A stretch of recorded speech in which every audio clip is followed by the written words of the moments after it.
ಇವತ್ತಿನಿಂದ ರಾಜ್ಯದಲ್ಲಿ ವಿಬಿಜಿ ರಾಮ್ಜಿ ಕಾಯ್ದೆ 2025 ಜಾರಿಯಾಗುತ್ತೆ.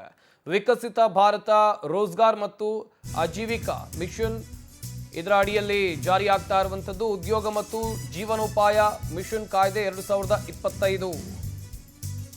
ಜಟಾಪಟಿ ಇದೇ ವಿಚಾರಕ್ಕೆ ಸಂಬಂಧಪಟ್ಟ ಹಾಗೆ ದೊಡ್ಡ ಮಟ್ಟದಲ್ಲಾಗಿತ್ತು. ರಾಜ್ಯ ಮತ್ತು ಕೇಂದ್ರ ಸರ್ಕಾರದ ನಡುವೆ ಗ್ರಾಮೀಣ ಉದ್ಯೋಗ ನೀತಿಯಲ್ಲಿ ಬದಲಾವಣೆ ತರುವ ನಿಟ್ಟಿನಲ್ಲಿ ಮಹಾತ್ಮ ಗಾಂಧಿ ರಾಷ್ಟ್ರೀಯ ಗ್ರಾಮೀಣ ಉದ್ಯೋಗ ಖಾತ್ರಿ ರದ್ದುಗೊಳಿಸಿ ವಿಬಿಜಿ ರಾಮ್ಜಿ ಕಾಯ್ದೆ 2025 ಕೇಂದ್ರ ಸರ್ಕಾರ ಜಾರಿಗೆ ತಂದಿದೆ. ಸಾಕಷ್ಟು ಬದಲಾವಣೆಗಳನ್ನು ಕೂಡ ಈ ಯೋಜನೆಯಲ್ಲಿ ಮಾಡಲಾಗಿದೆ ಎನ್ನುವ ಮಾಹಿತಿ ಇದೆ.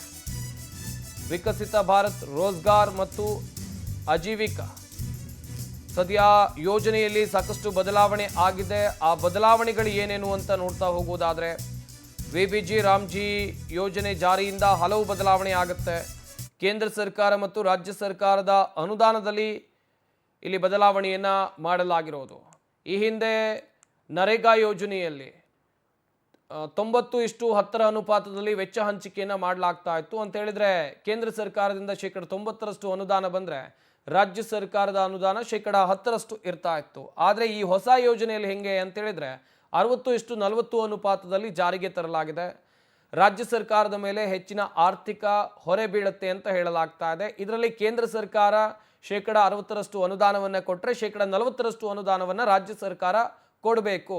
ಹೀಗಾಗಿ ನಮ್ಮ ರಾಜ್ಯ ಸರ್ಕಾರ ಹೇಳ್ತಾ ಇರೋದು ಏನು ಅಂತ ಹೇಳಿದ್ರೆ, ಆರ್ಥಿಕವಾಗಿ ನಮ್ಮ ರಾಜ್ಯದ ಮೇಲೆ ಸಾಕಷ್ಟು ಹೊಡೆತ ಬೀಳುತ್ತೆ ಎನ್ನುವ ಆರೋಪವನ್ನು ಕೂಡ ಅಥವಾ ಆಕ್ರೋಶವನ್ನು ಕೇಂದ್ರ ಸರ್ಕಾರದ ವಿರುದ್ಧ ಈಗಾಗಲೇ ರಾಜ್ಯದ ಕೆಲವೊಂದಿಷ್ಟು ಸಚಿವರು ಹೊರಹಾಕಿದ್ದಾರೆ.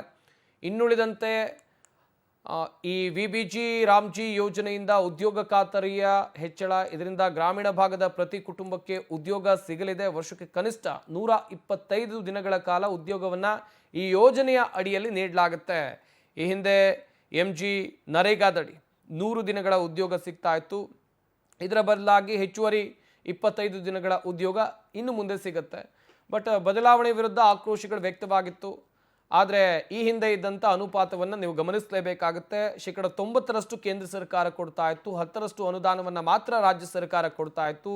ಇದರಲ್ಲಿ ಮಹತ್ವದ ಬದಲಾವಣೆ ಆಗಿರೋದು 60:40 ಅನುಪಾತ ಅಂತ ಹೇಳಿದ್ರೆ, ಕೇಂದ್ರ ಸರ್ಕಾರದಿಂದ 40% ಅನುದಾನ ಬಂದರೆ ಇತ್ತ ರಾಜ್ಯ ಸರ್ಕಾರ ಕೇಂದ್ರ ಸರ್ಕಾರದಿಂದ 60%, ಹಾಗೆಯೇ ರಾಜ್ಯ ಸರ್ಕಾರದಿಂದ 40% ಅನುದಾನ ಬರಲಿದೆ. ಇದು ಆರ್ಥಿಕ ಹೊರೆಗೆ ಕಾರಣ ಆಗುತ್ತೆ ಎನ್ನುವುದು ರಾಜ್ಯ ಸರ್ಕಾರಗಳ ವಾದ. ನಮ್ಮ ರಾಜ್ಯ ಸರ್ಕಾರದ ವತಿಯಿಂದಲೂ ಕೂಡ ಇದೇ ವಾದ ಮಂಡಿಸಲಾಗಿತ್ತು. ಈ ಯೋಜನೆಯಲ್ಲಿ ಬದಲಾವಣೆ ತರೋದು ಸರಿಯಲ್ಲ, ಕೇಂದ್ರ ಸರ್ಕಾರ ಅನುದಾನವನ್ನು ಕೊಡಲೇಬೇಕು ಎನ್ನುವ ಹಠಕ್ಕೂ ಕೂಡ ಬಿದ್ದಿತ್ತು.